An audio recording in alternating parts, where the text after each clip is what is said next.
ఖమ్మం జిల్లా రఘునాథపాలెం మండలం హరియా తాండాలో టెన్షన్ వాతావరణం నెలకొంది. పంచాయతీ ఎన్నికల్లో ఓడిపోయిన స్వతంత్ర అభ్యర్థి మాలోతో రంగా సెల్ టవర్ పైకి ఎక్కి నిరసనకు దిగడంతో 2 గంటలుగా హైడ్రామా కొనసాగింది.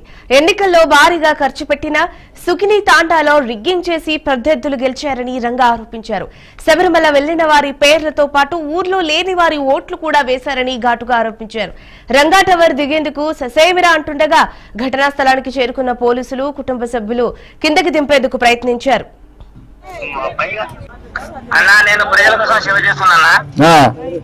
ప్రజల కోసం సేవ చేస్తుంటే నా అమ్మటి ఎవరు జనాలు తిరిగినా, నా అమ్మటి ఎవరు ఫ్రెండ్స్ తిరిగినా నాకు పోలీసు వాళ్ళు పట్టేయటం, అరెస్ట్ చేయటం, నాకు బెదిరించేయటం, అన్ని హరాస్మెంట్ చేస్తున్నారు.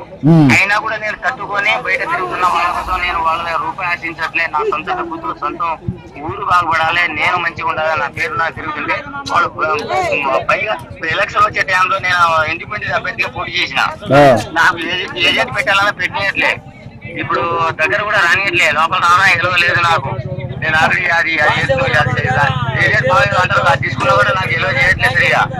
అయినా కూడా బయట ఉండి బయట నుంచి ఓటు వేపిస్తున్నారు.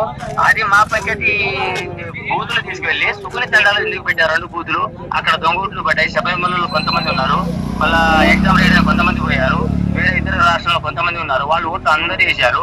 వాళ్ళు అందరూ ఆధార్ కార్డులు కానీ ప్రూఫ్స్ కానీ వాళ్ళకి తెప్పామని చెప్పండి. వాళ్ళందరికీ ఓటేశారు లేదా అడగమని చెప్పండి. వాళ్ళు అవన్నీ దొంగ ఓట్లు వేశారు. నాకు ఓడించాలి, ఈయన బయట రాకూడదు, చాలా మంది చేయకూడదని వాళ్ళు చేస్తున్నారు. ఆ ప్రయత్నం మీద నాకు పోలీసులు చెప్పిన, అధికారులు చెప్పిన, నిన్న ఎలక్షన్ వాళ్ళకు అందరికి చెప్పినా కూడా నా మాట వినట్లే కాబట్టి ఎవరు ఇచ్చేసారు. మీరేం డిమాండ్ చేస్తారు? వేరే కాలేజీలో ఉన్నారు, వాళ్ళు కూడా రాలే. వారి ఫోన్ లో కూడా చెప్తున్నారు మేము రాలే అన్నారు. మొత్తం 178 మొత్తం పోలేదు. దాని గురించి మేము దాంట్లో సర్పంచ్ క్యాండిడేట్ ఉన్నారు, ఆయన ఓటు పెట్టలే. ఆయన నామినేషన్ వేసి వెళ్ళిపోయిండు. ఆయన కూడా ఓటు పెట్టలే. ఆయన ఓటు ఎట్లా పెట్టుకున్నారని. నంద్యాల జిల్లా నందికొట్టూరులో అర్బన్ హెల్త్ సెంటర్ లో కౌన్సిలర్ చాంద్ బాషా జిల్లా అధికారుల ఆకస్మిక తనిఖీలు చేశారు. అర్బన్ హెల్త్ సెంటర్ లో సిబ్బంది పనితీరుపై ఫిర్యాదులు ఎక్కువగా రావడంతో స్పందించిన అధికారులు హెల్త్ సెంటర్ ను తనిఖీ చేసి రికార్డులను పరిశీలించారు. అనంతరం హెల్త్ సెంటర్ లో సిబ్బంది పనితీరుపై అధికారులు అసంతృప్తి వ్యక్తం చేశారు.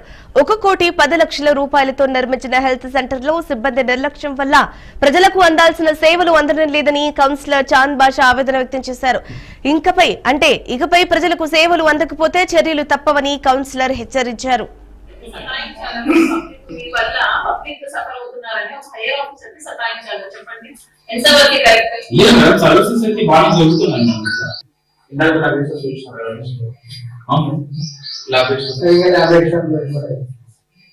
వచ్చి 1 మంత్ అయింది.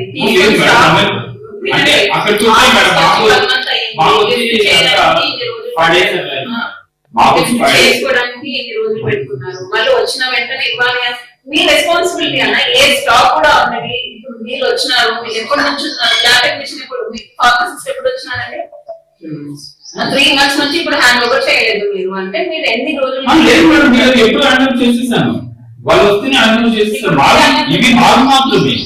Visakha steel plant dump yard లో భారీ పేలుడు సంభవించింది. దీంతో కార్మికులు భయంతో పరుగులు తీశారు.